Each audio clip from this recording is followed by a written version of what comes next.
Rasanya nggak adil kalau orang lain melakukan kesalahan, kita tertimpa musibahnya. Nah, begitu juga dengan dunia ini. Kalau manusia yang jatuh dalam dosa, mengapa bumi juga dikutuk? Pendeta Samuel Sugiarto akan menyampaikan hal ini buat kita semua. Selamat belajar. Ya, selamat malam Pak Febi dan selamat malam Bapak, Ibu, dan rekan-rekan sekalian. Saya sungguh berharap Bapak Ibu yang mendengarkan terus diberkati oleh Tuhan dan di dalam kondisi yang baik, sehingga kita semua bisa merasakan kasih anugerah Tuhan dan bisa dipakai untuk kemudian menjadi saluran berkat bagi banyak orang juga yang ada di sekeliling kita. Nah, hari ini kita akan melanjutkan bagian segmen yang terakhir dari topik mengenal Allah melalui kisah kejatuhan. Selama bulan Februari ini kita membahas akan topik tersebut, dan malam hari ini kita akan belajar isu mengenal Allah di dalam kejatuhan manusia dengan pertanyaan, yaitu mengapa dunia ini ikut dikutuk padahal manusia yang berdosa. Dan bagian pertanyaan ini muncul dari mana? Ini bukan pertanyaan yang muncul tanpa konteks, tetapi justru pertanyaan yang muncul kalau kita membaca Alkitab secara teliti. Di dalam Kejadian pasal yang ketiga, ayat yang mulai ke-17, saya akan bacakan bagi setiap kita. Inilah yang menjadi dasar kenapa pertanyaan ini muncul. Lalu firman-Nya kepada manusia, karena engkau mendengarkan perkataan istrimu dan memakan dari buah pohon yang telah kuperintahkan kepadamu, jangan makan daripadanya. Perhatikan ini. Maka terkutuklah tanah karena engkau. Dengan bersusah payah, engkau akan mencari rezekimu dari tanah seumur hidupmu. Semak duri dan rumput duri yang akan dihasilkannya bagimu, dan tumbuhan-tumbuhan di padang akan menjadi makananmu. Dengan berpeluh, engkau akan mencari makananmu, sampai engkau kembali lagi menjadi tanah. Karena dari situlah engkau diambil, sebab engkau debu, dan engkau akan kembali menjadi debu. Bagian firman Tuhan tadi dikatakan bahwa karena Adamlah maka tanah itu dikutuk. Kenapa ya Tuhan itu ikut mengutuk dunia ini? Dunia itu berarti bukan berbicara tentang manusia, tetapi seluruh kehidupan di dalam bumi yang telah Ia ciptakan dengan begitu sempurna dan baik. Kenapa ikut dikutuk? Nah, pertanyaan ini tentu saja kita tidak akan mendapatkan jawaban langsung dari perkataan Tuhan. Tetapi kita bisa melihat beberapa bagian yang mengarahkan kita kepada jawaban-jawaban yang akan saya berikan. Yang pertama, kenapa dunia ini dikutuk? Yaitu karena kutukan ini merupakan bentuk hukuman Tuhan bagi manusia yang jatuh. Nah, ini cenderung kita akan mudah baca di dalam pasal yang tadi. Terkutuklah tanah karena engkau. Dan kalau kita perhatikan selanjutnya dikatakan bersusah payah engkau mencari rezekimu. Berarti dunia ini kondisinya itu dipersulit. Hidup tidak lagi menjadi nyaman seperti dulu ketika belum ada dosa. Sebagai bentuk hukuman Tuhan bagi manusia yang sudah jatuh di dalam dosa. Dengan memberikan kondisi yang buruk ini, maka sebenarnya Tuhan mau mengingatkan manusia. Yaitu apa? Ingatlah bahwa inilah keputusan yang engkau dapatkan, raih ketika engkau berusaha hidup di luar aku, sumber kasih dan sumber sukacita. Maka rekan-rekanku, hari ini kalau kita itu mengalami kondisi penderitaan, kita itu mengalami kondisi buruk, bukankah seringkali kita tuh langsung ingat Tuhan ya? Ingat Tuhan, tetapi biasanya kita tambah ngomel-ngomel, katanya, Tuhan kenapa kok begini, Tuhan kenapa susah begini, Tuhan kenapa engkau izinkan begini. Tetapi memang itulah tujuan penderitaan di dalam dunia ini diberikan. Supaya kita kembali mengingat Tuhan, dan khususnya mengingat inilah upahnya ketika kita itu hidup di luar Tuhan. Apa yang kita rasakan sekarang, ketidaknyamanan sekarang, mengingatkan ini loh, hati-hati ketika sekarang kita ini memilih hidup. Hati-hati ketika sekarang ini kita mau mengambil langkah. Kalau kita terus-menerus mengambil langkah yang keliru, maka yang kita rasakan adalah kita akan hidup di bawah hukuman dan kita akan hidup di bawah kutuk Allah. Meskipun sekali lagi seperti pertemuan selanjutnya tidak langsung itu diberikan, tetapi vonis itu pasti terjadi dan hukuman itu akan dinyatakan bagi setiap kita. Sehingga dunia ini dikutuk untuk kemudian mengajarkan kita, mengingat bahwa inilah hukuman yang kita terima karena kita sudah hidup keluar daripada Allah yang mengasihi kita. Dan harusnya yang juga kita kasihi. Tetapi sekaligus juga dengan adanya hukuman ini kita diingatkan bahwa kita tidak selama-lamanya akan menderita. Penderitaan ini akan berakhir karena Tuhan juga mengasihi kita. Tetapi itu nanti bagian lanjutnya akan saya jelaskan. Itu yang pertama. Yang kedua, kutuk terhadap dunia ini diberikan sebagai sebuah simbol. Simbol apa? Simbol kejatuhan manusia. Di dalam Alkitab kalau kita membaca ada sebuah pola yang senantiasa berulang. Yaitu pemimpin yang jatuh akan membuat seluruh yang ada di bawah pimpinannya itu juga jatuh. Raja yang jatuh, raja yang jahat, raja yang tidak mencari Tuhan, itu kemudian akan membawa seluruh bangsa Israel itu menyembah kepada yang bukan Tuhan. Kita bisa membaca itu di dalam perjalanan bangsa Israel keluar dari tanah Kanaan. Bagaimana ketika mereka masuk ke zaman hakim-hakim, kita melihat masuk ke dalam zaman kerajaan, kita melihat pemimpin itu menentukan. Dan bukankah kita juga mendapati kebenaran itu sampai saat ini? Kalau kemudian pemimpin itu rusak, maka sangat mungkin seluruh orang yang ada di bawah pimpinannya itu juga akan ikut rusak. Nah, di tengah-tengah konsep seperti inilah, ketika manusia yang sudah ditetapkan Tuhan sebagai the God of the earth, pemimpin dari seluruh dunia ini, pemimpinnya jatuh, maka seluruh dunia ini pun juga jatuh. Karena pemimpinnya sudah gagal. Dan bagian ini terkait dengan jawaban yang ketiga.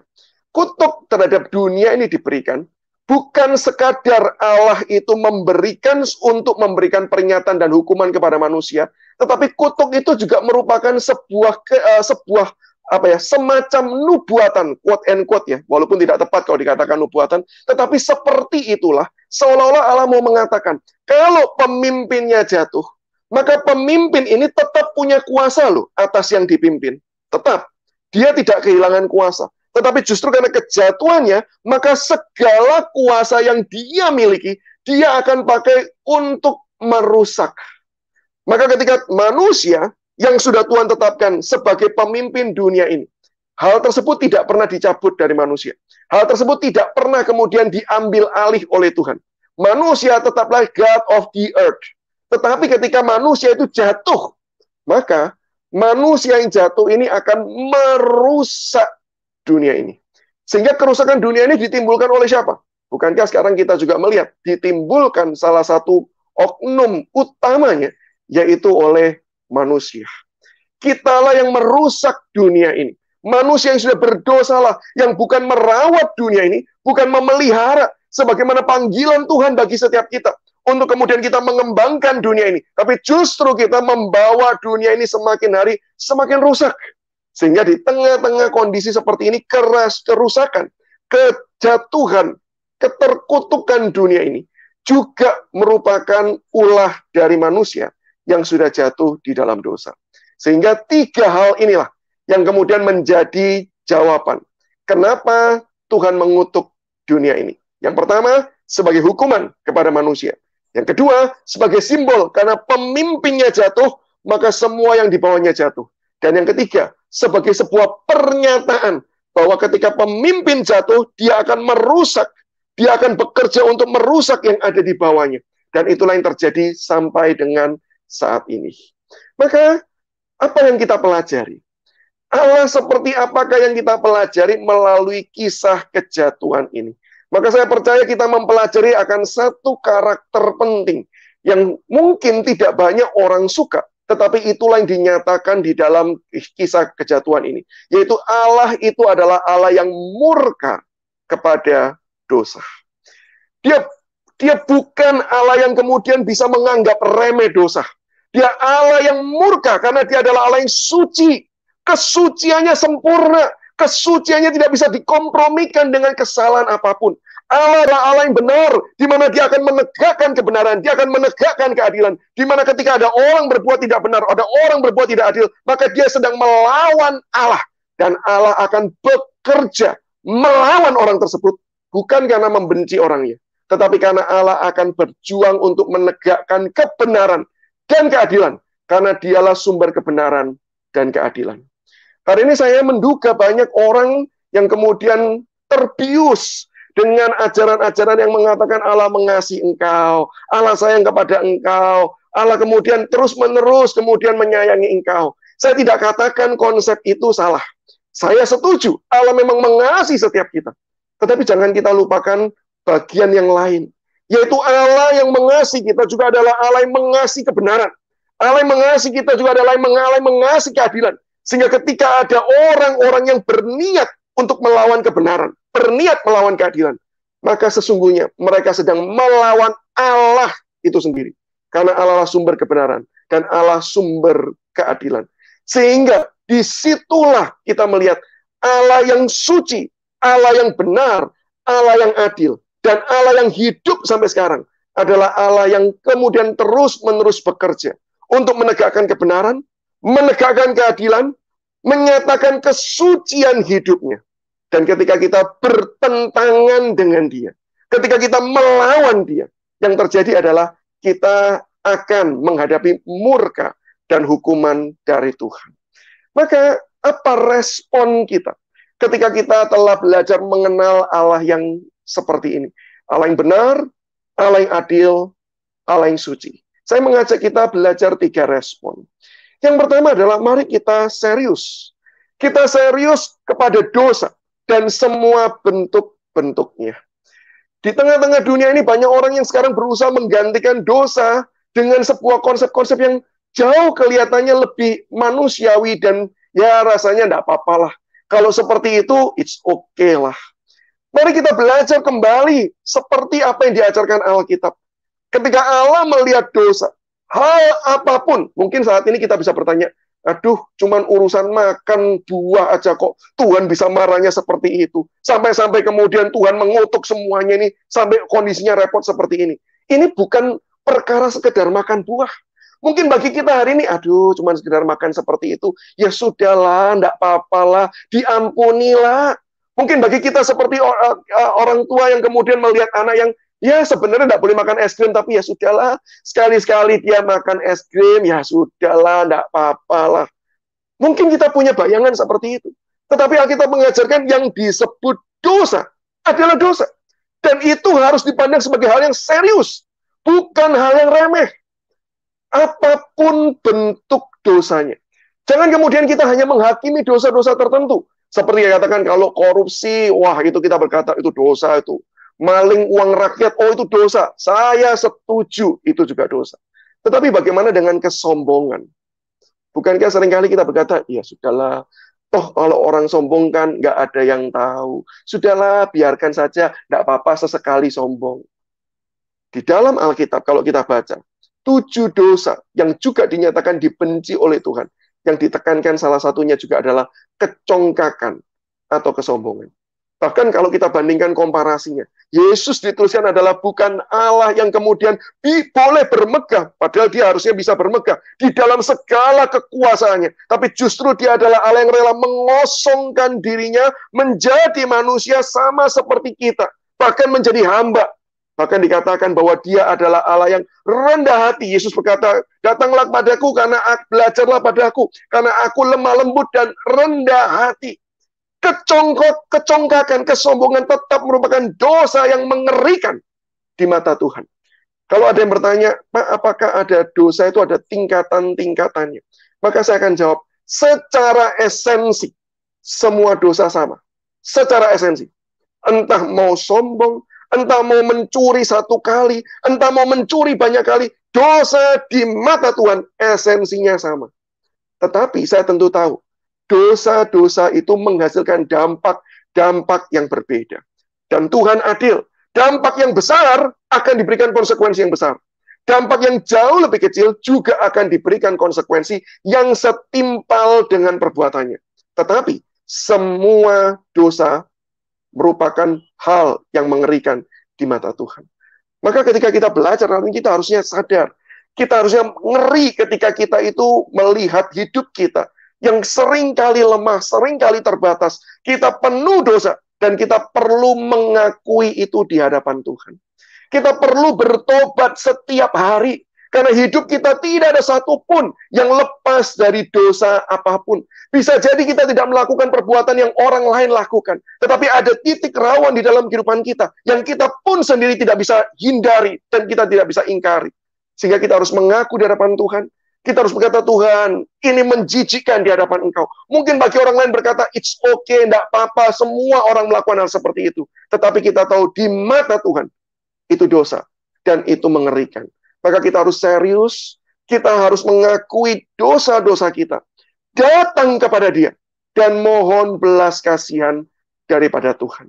Karena firman Tuhan juga berkata, setelah manusia jatuh di dalam dosa, ada kutukan.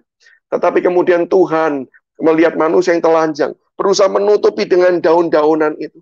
Maka Tuhan mengambil binatang, menyembelihnya, lalu memberikan pakaian kulit kepada manusia.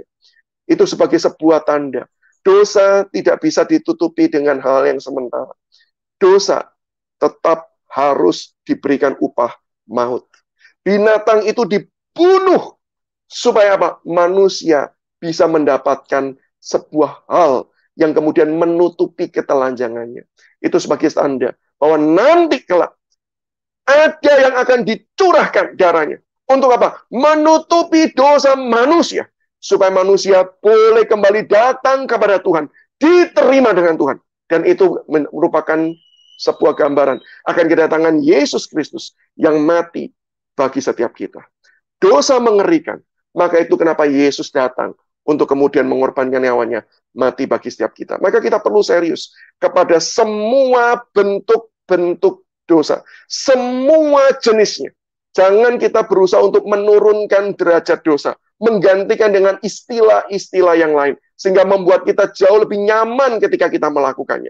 Yang pertama. Yang kedua, mari kita juga bertindak menegakkan kebenaran dan keadilan Allah. Karena Allah adalah Allah yang benar, Allah yang adil, adalah Allah yang bekerja. Dan pekerjaan Tuhan adalah mengerjakan kebenaran, mengerjakan keadilan. Maka kita sebagai anak-anaknya, apalagi kita yang sudah ditebus dan hidup di dalam Dia, sewajarnya lah kemudian kita hidup menegakkan kebenaran, menegakkan keadilan. Kita berjuang bukan untuk menikmati kenyamanan. Ketika dunia ini sudah dikontrol dengan sistem dosa, maka kalau kita terlibat di dalamnya, saya yakin dan percaya, kita akan jauh lebih nikmat. Kenapa? Kita mengikuti arus daripada dunia ini. Tetapi ketika kita berjuang untuk menegakkan kebenaran, keadilan Allah, bisa jadi hidup kita tidak nyaman. Bisa jadi hidup kita penuh dengan kesulitan. Tetapi itulah panggilan setiap kita. Karena apa? Allah yang benar, Allah yang adil, Allah yang bekerja menegakkan kebenaran dan keadilannya. Maka kalau kita bekerja bersama-sama dengan Dia, satu hal yang terjadi, pekerjaan yang akan kita lakukan bukan pekerjaan yang sia-sia. Bisa jadi kita belum melihat buahnya, tetapi pekerjaan itu akan kemudian berdampak. Karena apa? Bukan sekedar kita yang bekerja, tetapi Allah yang bekerja bersama-sama dengan kita. Dan satu hal tercatat juga di dalam Matius 28 ayat 20. Penyertaan Tuhan akan diberikan bagi setiap orang yang rela berjalan bersama dengan Dia, hidup di dalam Dia, melakukan panggilan menegakkan kebenaran dan keadilan Allah.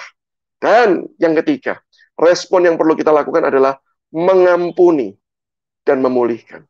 Sama seperti Allah yang ketika melihat manusia berdosa, Allah benci, ya benci dosanya. Allah murka, ya maka itu kenapa kutuk diberikan. Maka kita sebagai orang yang hidup di dalam Allah, ketika ada orang berbuat salah, wajar tidak kita memberikan disiplin, wajar tidak kita memberikan hukuman. Jelas jawabannya adalah wajar, karena kita berusaha menegakkan kebenaran dan keadilan. Tetapi jangan lupa, Allah tidak berhenti sampai di titik itu. Tetapi Allah juga mengampuni. Dan kita lihat, pengampunan yang Allah berikan bukan cuma sekedar, ya sudahlah, aku mau melupakan semuanya. Aku mau menjadi Allah yang amnesia. Enggak. Allah yang tahu kelemahan manusia, Allah yang tahu keberdosaan manusia, justru adalah Allah yang bekerja untuk menyediakan jalan keselamatan itu. Dia mau mengampuni, Dia memberikan yang terbaik, mengupayakan yang terbaik. Itulah pengampunan. Pengampunan bukan melupakan. Pengampunan adalah memberikan kasih yang terbaik bagi mereka yang sudah melukai.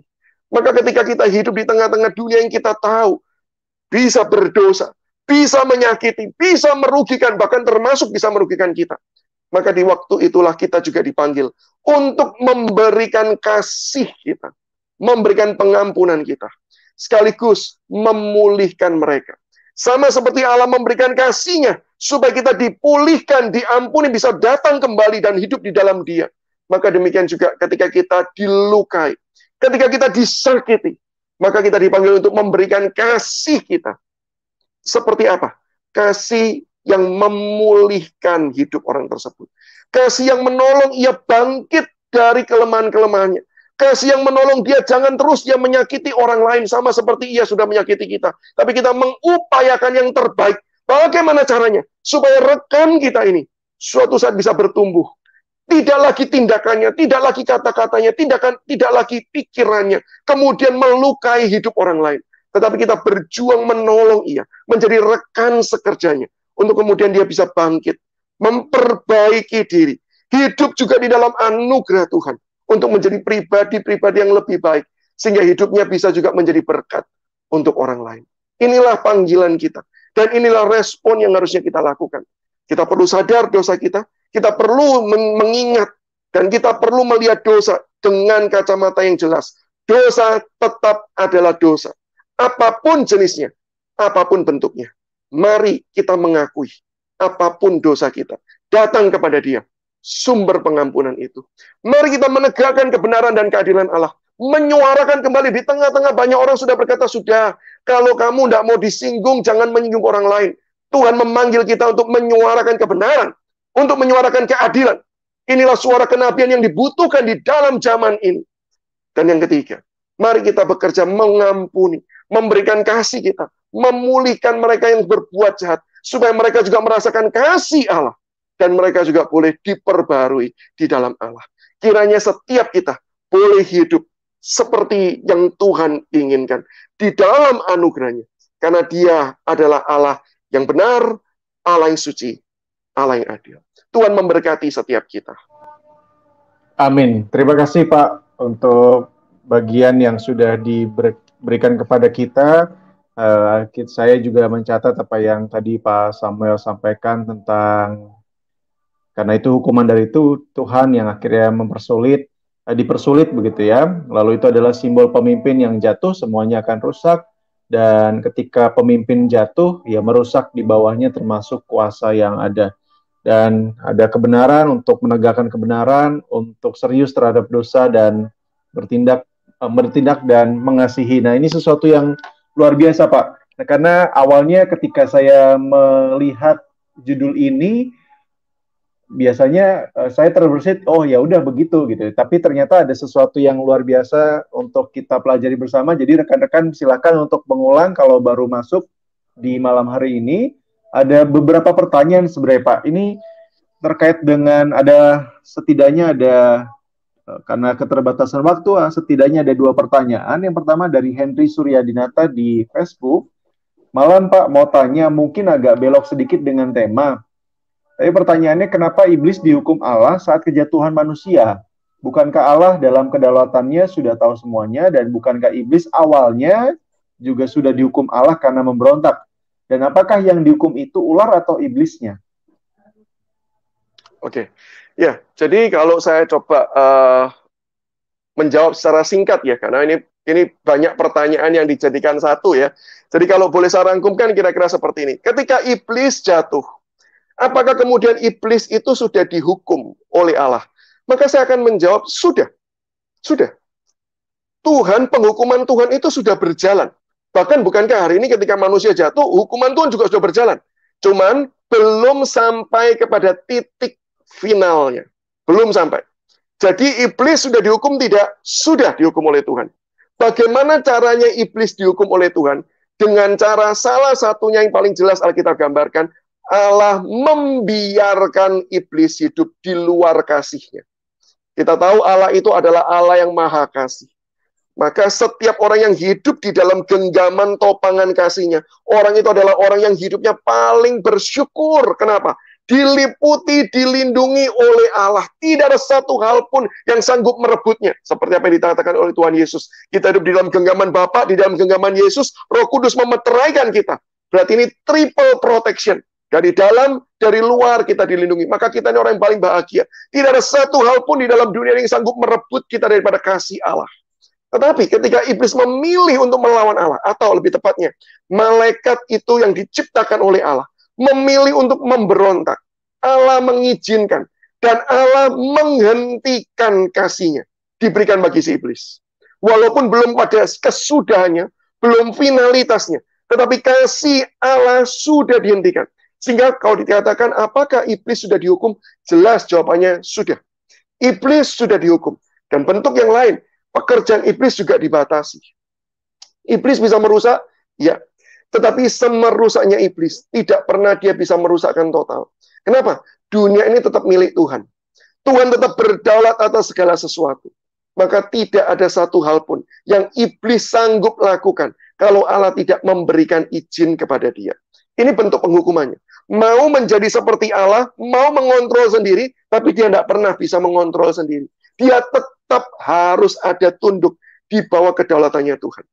Saya bisa bayangkan ya, sudah mau lepas, dia merasa diri, oke, saya sudah bebas, ternyata dia belum bebas. Maka itu adalah penderitaan yang sebenarnya juga dialami oleh si jahat, dan bentuk hukuman Tuhan bagi si jahat. Tapi sekali lagi, belum sampai kepada kesudahannya. Nah, tadi Pak, boleh ditayangkan lagi Pak, ada pertanyaan yang bagian paling bawah Pak, tadi.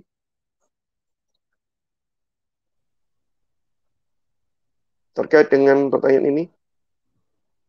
Oke, apakah yang dihukum itu ularnya atau iblisnya? Maka saya akan menjawab yang dihukum itu adalah iblis. Nah, tetapi kitab Kejadian juga mencatat. Mencatat apa? Mencatat bahwa ada kutukan yang ditimpakan kepada ular. Nah, di dalam hal ini maka kita perlu membaca di dalam sebuah konteks. Konteksnya apa?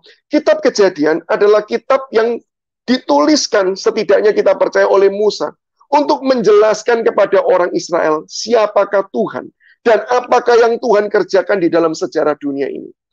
Kita tahu bangsa Israel yang keluar dari tanah Mesir, mereka kemudian selama ini hidup dengan melihat banyak Allah, walaupun mereka pernah punya sejarah percayaan sendiri, tapi mereka sudah melihat sekian ratus tahun dididik di dalam tradisi Mesir, maka sekarang perlu kemudian untuk diingatkan, kamu beda dengan Mesir. Ini Allahmu, beda dengan Allah yang Mesir. Dan ketika menjelaskan bagian itu, maka diceritakanlah tentang kisah Kejadian. Untuk memberitahu apa? Segala sesuatu itu berawal dari Allah yang menciptakan, dan semuanya baik. Semuanya baik. Lalu diceritakan asal dunia ini bagaimana, bentuknya seperti apa, bagaimana Allah mengerjakannya, semua diceritakan. Maka termasuk salah satunya sejarah kehidupan manusia. Silsilah manusia diceritakan. Kenapa bisa ada bangsa ini? Kenapa bisa ada bangsa ini? Mereka semuanya adalah tetap berasal dari Allah yang menciptakan manusia tersebut. Nah, di tengah-tengah menciptakan silsilah-silsilah, ada satu silsilah juga, yaitu silsilah langit dan bumi. Dan ketika menjelaskan ini loh asal mulanya alam semesta ini, termasuk menjelaskan kenapa kok binatang ini bisa begini ya. Nah, salah satunya menjelaskan kenapa ular sekarang berjalan dengan perutnya. Dijelaskan dengan dalam konteks cerita bahwa ular ini pernah dipakai oleh iblis untuk melakukan pekerjaan yang jahat. Dan karena itulah ular kemudian dijatuhi hukuman, dijatuhi kutukan karena hal tersebut. Nah, ini merupakan sebuah cerita yang dituliskan untuk supaya bangsa Israel itu paham. Ternyata semuanya itu awalnya itu begini. Baik, sempurna, indah, tetapi kemudian rusak karena dosa. Nah, demikian juga dengan ular, rusak karena dosa, rusak karena dipakai oleh si jahat, tetapi bukan berarti kemudian Allah membenci. Bukan. Semua ciptaannya itu baik, tetapi dinyatakan hukuman, dinyatakan kutukan sebagai tanda bahwa inilah tandanya orang atau segala sesuatu yang melawan Allah. Nah, kira-kira itu jawaban yang bisa saya berikan. Baik, terima kasih Pak. Nah, ada satu pertanyaan lagi dari koleksi novel, tapi saya ringkas. Semakin saya belajar, semakin saya tahu banyak sekali dosa yang tidak saya sadari, yang saya biarkan. Nah, ada tips nggak Pak, agar tekun dalam mempelajari firman Tuhan dan menghasilkan buah dalam hidup? Ya, tipsnya untuk bisa tekun belajar firman Tuhan. Yang pertama adalah sadarilah keberdosaan kita seringkali membuat kita enggan belajar firman Tuhan. Sehingga dengan menyadari hal itu, kita tahu bahwa langkah awal adalah datang kepada Tuhan, mengaku dan memohon pertolongan Tuhan. Sebagai manusia, jangankan rekan-rekan, saya sebagai hamba Tuhan, juga bisa muncul keengganan, kemalasan, belajar firman Tuhan. Kadang-kadang bagi saya alasannya ya karena saya sudah tahu, sudah merasa biasa bagian firman Tuhan tersebut. Tetapi hal tersebut mengingatkan saya bahwa inilah pekerjaan dosa. Di dalam diri saya, merusak diri saya. Maka di dalam kondisi seperti ini yang perlu saya lakukan. Setiap hari, datang kepada Tuhan. Mengaku Tuhan saya lemah. Tanpa topanganmu, tanpa anugerahmu. Maka saya nggak sanggup. Untuk bahkan saya belajar firman Tuhan pun, saya butuh anugerah Tuhan. Maka ini respon pertama yang perlu kita lakukan. Datang, mohon ampun, dan mohon anugerah Allah menolong setiap kita. Yang kedua adalah mari kita juga mengupayakan. Di tengah-tengah Tuhan memberikan kita hikmat bijaksana. Mari kita pakai hikmat kita. Hikmat kita pakai untuk apa? Untuk membuat kita tahu siapakah diri kita, apakah yang membuat kita itu bisa belajar dengan lebih baik. Mari kita cari tahu. Kadang-kala mungkin kita perlu kondisi tertentu untuk kemudian kita bisa belajar dengan efektif, bisa belajar dengan maksimal. Ya mari kita siapkan kondisi tersebut untuk kemudian kita belajar Alkitab, untuk kita belajar kebenaran firman Tuhan. Ada orang yang berkata, oh baca Alkitab harus di pagi hari. Saya tidak mengatakan harus. Tentu ada baiknya ketika kita melakukan di pagi hari. Sebelum kita mengerjakan pekerjaan yang lain, kita terlebih dahulu datang kepada Tuhan.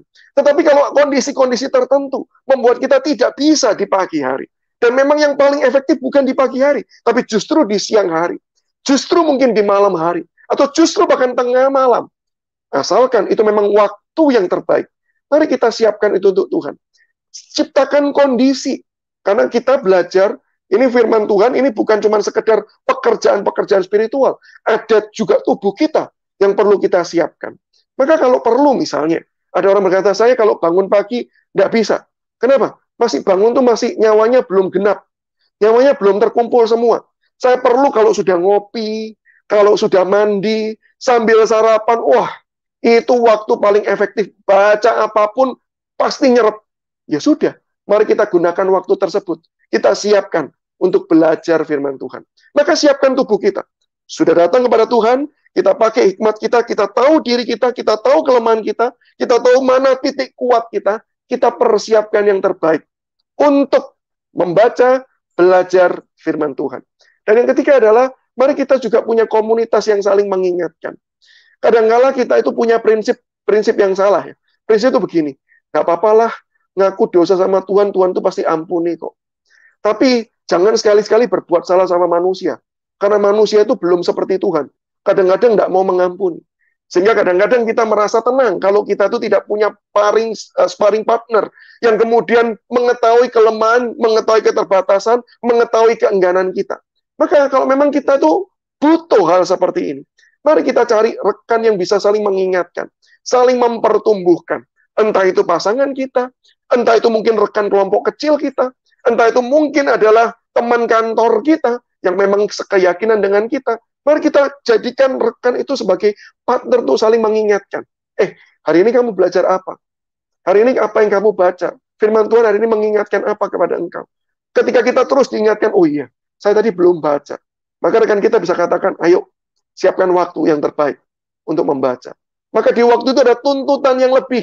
Kalau kita bergantung kepada diri sendiri saja, bukankah kita berkata, ya nantilah, enggak apa-apa lah. Sebentar lagi lah, nantilah. Lama-lama satu hari lewat.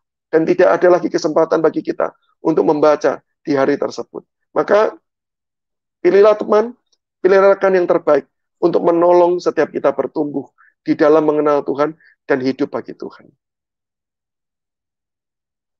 Amin. Terima kasih Pak untuk malam hari ini kebersamaan dengan kita semua, dan sebenarnya ada 4-5 pertanyaan lanjutan, tapi terkait waktu saya mohon maaf ada beberapa pertanyaan yang tidak sempat dibacakan, tetapi saya sudah mencatatnya. Ini menjadi bahan supaya kami bisa menyusun menjadi sebuah tema yang lain lagi dan dibahas secara akurat. Ada beberapa pertanyaan yang juga yang berkait dan sudah pernah dijelaskan. Jadi rekan-rekan bisa melihat di tayangan-tayangan yang lalu di Bara Digital Ministry, bisa di YouTube, lebih mudah untuk teman-teman searching kata kunci yang mau dimaui didengar. Jadi sekali lagi saya mengucapkan terima kasih Pak untuk malam hari ini, dan kita akan berdoa bersama-sama. Ada beberapa saudara kita, ada Felix yang mengalami autis Pak, yang mohon didoakan. Lalu juga Maso yang baru saja operasi untuk boleh cepat pulih. Oke, ya, mari kita bersama-sama arahkan hati kita berdoa kepada Tuhan. Bapa di surga, Bapa yang baik, hari ini kami datang dengan penuh ucapan syukur, karena kami telah belajar melihat Engkau Allah yang benar, Engkau Allah yang adil, Engkau Allah yang suci. Engkau membenci dosa. Maka Tuhan, harusnya ketika kami mendengar berita-berita seperti itu, kami ngeri.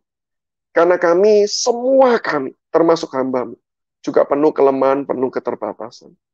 Tetapi kami tetap hari ini bisa datang dengan penuh ucapan syukur, karena kami tahu Engkau Allah yang benar, Allah yang adil, Allah yang suci, itu juga adalah Allah yang maha kasih, yang mengampuni dosa-dosa kami. Allah yang bekerja mau memulihkan hidup setiap kami. Maka Tuhan, kami saat ini juga mau datang bersyukur, mengaku dosa kami, dan memohon pemulihan yang Engkau berikan terjadi sekali lagi bekerja di dalam hidup setiap kami. Sehingga kami boleh dipulihkan, untuk kami boleh kemudian bekerja bagi Tuhan, menyatakan kebenaran, menyatakan keadilan, serta juga menyatakan kasih dari Allah. Dan Bapa di surga, kami saat ini juga berdoa secara khusus untuk beberapa pokok doa yang tadi telah dibacakan. Tuhan, kami mengingat untuk rekan kami yang saat ini sedang menderita autis. Engkau tahu ada keterbatasan tertentu yang terjadi dalam hidup rekan kami. Tapi kami yakin dan percaya Tuhan, Engkau adalah Allah yang sanggup menyatakan dirimu, menyatakan kasih-Mu dengan luar biasa. Bahkan tidak ada satu hal pun yang bisa menghalangi Engkau menyatakan cinta-Mu bagi manusia. Maka kami percaya, berikan juga Tuhan pernyataan kasih-Mu itu bagi rekan kami yang sedang hidup di dalam autisnya ini ya Tuhan. Mungkin manusia terbatas di dalam menyampaikan. Mungkin manusia penuh dengan kekurangan. Tapi kami percaya Engkau sanggup menyatakan dengan jelas di dalam bahasa yang bisa dipahami dan dimengerti oleh rekan ini. Karena ia pun adalah ciptaan-Mu yang Kau ciptakan dengan penuh kasih. Tuhan, kami saat ini serahkan, termasuk juga keluarga yang merawat. Berikan juga kasih-Mu, berikan juga anugerah-Mu, berikan juga kecukupan-Mu ya Tuhan. Supaya ketika di tengah-tengah segala keterbatasan manusia, tetapi rekan-rekan kami ini, keluarga besarnya diringkupi dengan anugerah Allah yang besar itulah. Sehingga mampu menolong, menjadi perpanjangan tangan Allah. Menyatakan kasih, menyatakan segala kebaikan bagi rekan kami yang autis ini. Demikian kami juga mau menyerahkan rekan kami yang juga dirawat karena sakit. Bersyukur kalau sudah ada proses pemulihan yang terjadi. Tapi kami terus doakan ya Tuhan, untuk rekan-rekan yang juga bergumul dengan kesehatannya. Baik yang di rumah maupun di rumah sakit. Baik yang karena COVID ataupun yang bukan karena COVID. Kami doakan kiranya anugerah penyertaan, pertolongan, pemulihan dari Allah terjadi kepada setiap orang yang mengalami kelemahan-kelemahan tubuh. Supaya di tengah-tengah kelemahan tubuh yang Tuhan izinkan, kami sadar ada maksud dan rencana Tuhan yang indah. Ada proses pembelajaran yang akan terjadi. Dan kami mau Tuhan berjalan bersama dengan Engkau di tengah-tengah proses yang Tuhan izinkan ini. Sampai pada akhirnya ketika kami melewati semuanya itu, kami boleh dipertumbuhkan, diperbarui, menjadi pribadi yang lebih baik lagi. Dan kami juga terus doakan Tuhan, di tengah-tengah sebagian di antara kami karena COVID harus sendiri. Tidak bisa berjumpa dengan keluarga, rekan-rekan. Tuhan juga tolonglah setiap kami. Berikan juga kasih-Mu, berikan juga pertolongan-Mu. Di tengah-tengah segala kesepian yang kami rasakan, Tuhan lawatlah rekan-rekan kami ini. Sehingga sungguh Tuhan, mereka bukannya kemudian merasa sepi sendiri, tapi mereka merasakan kasih Allah yang berlimpah juga dicurahkan bagi hidup mereka. Dan kami terus doakan Tuhan, ada tantangan, ada pergumulan yang dihadapi oleh setiap orang, setiap pribadi lebih pribadi, yang kadang-kadang kami tidak ketahui. Kadang-kadang bahkan mungkin kami tidak bisa bayangkan betapa beratnya pergumulan itu dijalani. Tapi kami yakin dan percaya Tuhan, firman-Mu berkata, Engkau adalah Allah yang mengerti pergumulan keluh kesah manusia. Karena Engkau pernah menjadi manusia. Engkau pernah merasakan penderitaan sebagai manusia. Bahkan Engkau pernah mencurahkan nyawa-Mu, mati bagi manusia. Tetapi Engkau adalah Allah yang bangkit, Allah yang menang. Maka Tuhan, kami percaya kemenangan-kemenangan-Mu itulah yang juga akan diberikan bagi setiap kami. Di tengah-tengah segala pergumulan kami, ketika kami berjalan dengan Engkau, bersama Engkau, di dalam Engkau, kami tahu kami akan aman. Karena Engkau Allah yang menyertai kami. Inilah doa kami. Inilah penyerahan diri kami. Kami naikkan semuanya hanya di dalam nama Yesus Kristus, Tuhan dan Juru Selamat kami yang hidup. Amin. Amin. Sekali lagi terima kasih untuk Pak Samuel yang sudah menolong kita semua menjelaskan kebenaran firman Tuhan dan meneguhkan kita. Dan rekan-rekan juga saya menyampaikan terima kasih untuk kebersamaan kita malam hari ini. Sekali lagi mohon maaf ada beberapa pertanyaan yang belum saya sempat ajukan. Dan besok kita akan kembali bersama dengan hambanya Pak Robi Setiawan. Kita akan belajar di jam 7 malam. Jangan lupa untuk share kepada rekan-rekan yang lain dan follow, subscribe, dan juga like semua konten yang ada di Bara Digital Ministry. Saya Feby Timotius bersama dengan rekan yang melayani, mengucapkan terima kasih, Tuhan Yesus memberkati, dan sampai jumpa besok. Amin.